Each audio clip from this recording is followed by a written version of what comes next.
Hello, here's chapter 18 of Danny, Champion of the World. It's called Home. Soon we had left the village behind us and were in open country.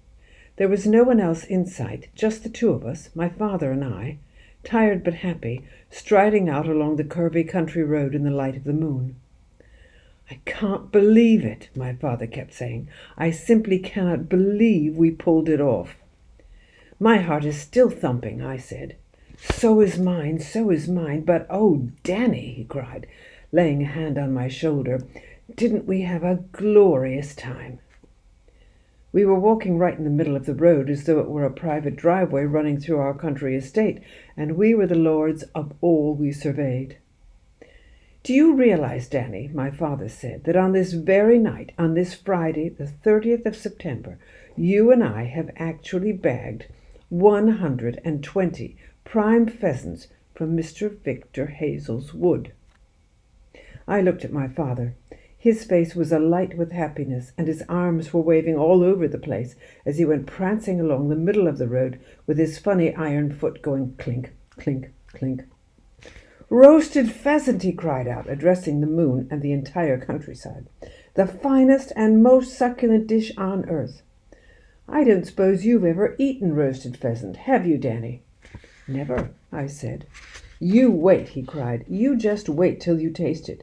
It has an unbelievable flavor. It's sheer magic." "Does it have to be roasted, Dad?" "Of course it has to be roasted. You don't ever boil a young bird. Why do you ask that?"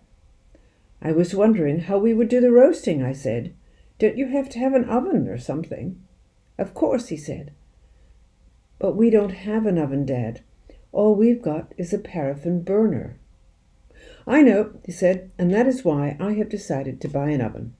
"Buy one?" I cried.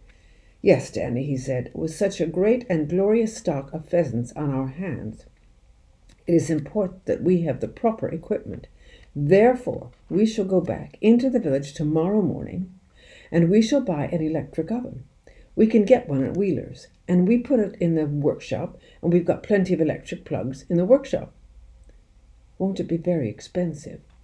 "No expense is too great for roasted pheasant," my father announced superbly. "And don't forget, Danny, before we put the bird in the oven, we have to lay strips of fat bacon across the breast to keep it nice and juicy. And bread sauce, too. We shall have to make bread sauce. You must never have roasted pheasant without lashings of bread sauce. There are 3 things you must always have with roasted pheasant: bread sauce, chipped potatoes, and boiled parsnips." There was half a minute's silence as we both allowed ourselves the pleasure of dreaming about these beautiful foods. "And I'll tell you what else we've got to get," my father said. "We've got to get one of those deep freezers where you can store things for months and months and they never go rotten." "Dad," I said, "no." "But don't you realize, Danny, that even after we've given birds away to all our friends, to Charlie Kinch, and the Reverend Clipstone, and Doc Spencer, and Enoch Samways, and all the rest of them, there'll still be about 50 left for us. That is why we're going to need a deep freezer." "But it'll cost the earth." "And worth every penny of it," he cried. "Just imagine, Danny, my boy, any time we fancy a nice roasted pheasant for our supper, all we've got to do is open up the lid of the freezer and help ourselves. Kings and queens don't live any better than that." A barn owl flew across the road in front of us, its great white wings waving slowly in the moonlight. "Did your mum have an oven in the kitchen, Dad?" I asked, "when you were a boy?" "She had something better than an oven," he said. "It was called a cooker. It was a great big long black thing, and we used to stoke it up with coal and keep it going for 24 hours a day. It never went out. And if we didn't have any coal, we used bits of wood." "Could you roast pheasants in it?" "You could roast anything in it, Danny. It was a lovely thing, that old cooker. It used to keep the whole house warm in the winter." "But you never had a cooker of your own, did you, Dad, you and Mum, when you got married, or an oven?" "No," he said. "We couldn't afford things like that." "Then how did you roast your pheasants?" "Ah," he said, "that was quite a trick. We used to build a fire outside the caravan and roast them on a spit the way the gypsies do."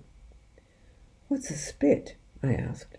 "It's just a long metal spike, and you stick it through the pheasant and put it over the fire and keep turning it round.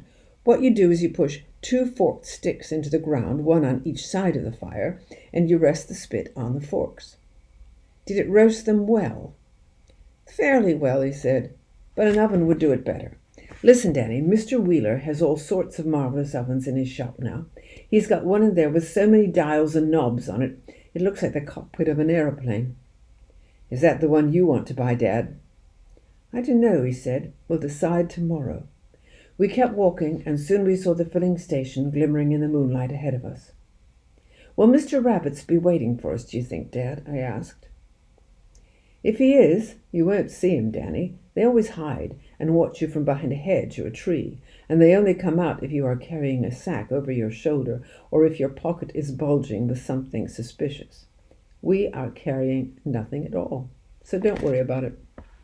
Whether or not Mr. Rabbit was watching us as we entered the filling station and headed for the caravan, I don't know. We saw no sign of him. Inside the caravan, my father lit the paraffin lamp, and I lit the burner and put the kettle on to make us a cup of cocoa each.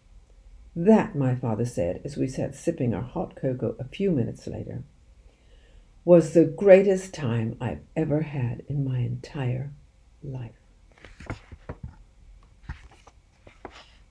That's all till the next one.